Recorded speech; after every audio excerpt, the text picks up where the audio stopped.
الوداعی جمعہ کا مسئلہ پیش آیا ہے اس کے پیچھے یہ روایت ہے۔ وہ روایت کیا ہے؟ کہتے ہیں کہ اللہ کے نبی علیہ الصلوۃ والسلام کے حوالے سے ظاہر ہے کہ یہ روایت صحیح نہیں ہے اور یہ نسبت درست نہیں ہے۔ کہتے ہیں کہ فرمایا من صلی فی آخری جمعۃ من رمضان، جس شخص نے رمضان کے آخری جمعہ کو 5 وقت کی فرض نمازیں پابندی کے ساتھ پڑھ لیں۔ من صلی فی آخری جمعۃ من رمضان الخمس الصلوات المفروضہ فی الیوم واللیلہ، جس نے رمضان کے آخری جمعہ کو 5 وقت کی نمازیں، فرض نمازیں جو رات اور دن میں 5 وقت کی نمازیں ہیں، ان 5 نمازوں کی جس شخص نے پابندی کر لی، ان 5 نمازوں کو پڑھ لیا، کہتے ہیں قضت عنہ ما اخل بہ من صلاۃ سنتہ، کہتے ہیں اس کا نتیجہ کیا نکلے گا؟ اس کی وجہ سے جو پورے سال میں اس نے نمازوں میں خلل کیا ہے، پڑھا ہے نہیں پڑھا ہے، مکمل پڑھا ہے نامکمل پڑھا ہے، کمی بیشی کی ہے، اس کے اندر کھیل تماشا کیا ہے، جس طرح سے بھی جو بھی خلل پورے سال میں اس نے نمازوں کے اندر کیا ہے، وہ سارے خلل ختم ہو جائیں گے اور ان ساری کمیوں کا کفارہ بن جائے گا۔ روایت کیا ہے؟ یہ روایت موضوع ہے۔ موضوع کا مطلب ہوتا ہے گھڑی ہوئی ہے، جھوٹی روایت ہے۔ اس سلسلے میں جو حوالے ہیں اس کا تذکرہ آپ کے سامنے کر دیا جائے۔ علامہ شوکانی رحمۃ اللہ علیہ کی کتاب ہے الفوائد المجموعہ، اس کے اندر انہوں نے یہ روایت نقل کی ہے اور کہتے ہیں یہ حدیث موضوع ہے، اس میں کوئی شک شبہ نہیں ہے، اس میں کوئی شک شبہ نہیں کہ حدیث موضوع ہے، اور کہتے ہیں کہ میں نے اس حدیث کو حدیث کی کسی بھی کتاب کے اندر نہیں پایا ہے۔ امت کے محدثین نے جتنی بھی کتابیں لکھی ہیں، کسی بھی حدیث کی کتاب کے اندر اس حدیث کو میں نے نہیں پایا، یہ روایت موضوع ہے، جھوٹی ہے۔ ایسے ہی اور بھی ایک روایت ہے اسی معنی کہ اس میں کیا ہے؟ من قضى صلاة من الفریضہ فی آخر جمعۃ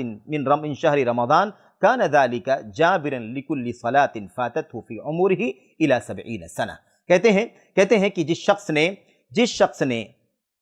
رمضان کے آخری جمعہ کو فرض نماز ادا کر لی، یہ نماز جو فرض نماز کی پابندی وہ آخری جمعہ کو رمضان کی کر لے گا، یہ چیز اس کی زندگی میں 70 سال تک، اس کی عمر کے 70 برس میں جو بھی اس نے نمازیں چھوڑی ہوگی، نمازیں فوت ہوئی ہوں گی، نمازوں میں خلل کیا ہوگا یا نمازوں سے بے اعتنائی برتی ہوگی، ان تمام 70 سال کی چھوڑی ہوئی نمازوں کا کفارہ بن جائے گا۔ مہم کہنے کا مطلب یہ ہے کہ یہ بھی کیا ہے؟ یہ بے اصل ہے، بے سر پیر کی بات ہے، اور یہ جو 2 روایتیں آپ کے سامنے پیش کی گئی ہیں الوداعی جمعہ کی، یہ عوام کے ہاں بہت زیادہ مشہور ہیں۔ الوداعی جمعہ کی کوئی حیثیت نہیں ہے شریعت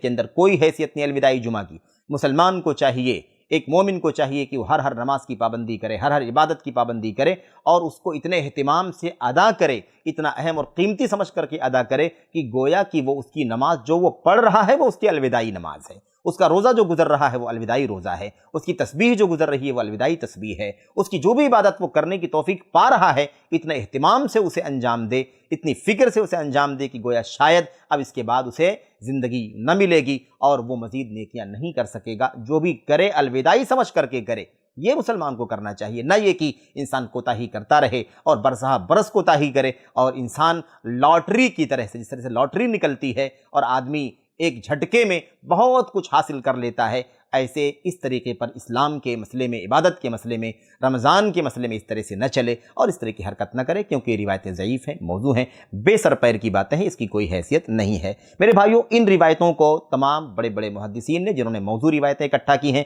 ان سب نے نقل کیا۔ مثال کے طور پر الاسرار المرفوعہ فی الاخبار الموضوعہ علامہ ملا علی قاری، ایسے ہی اور بھی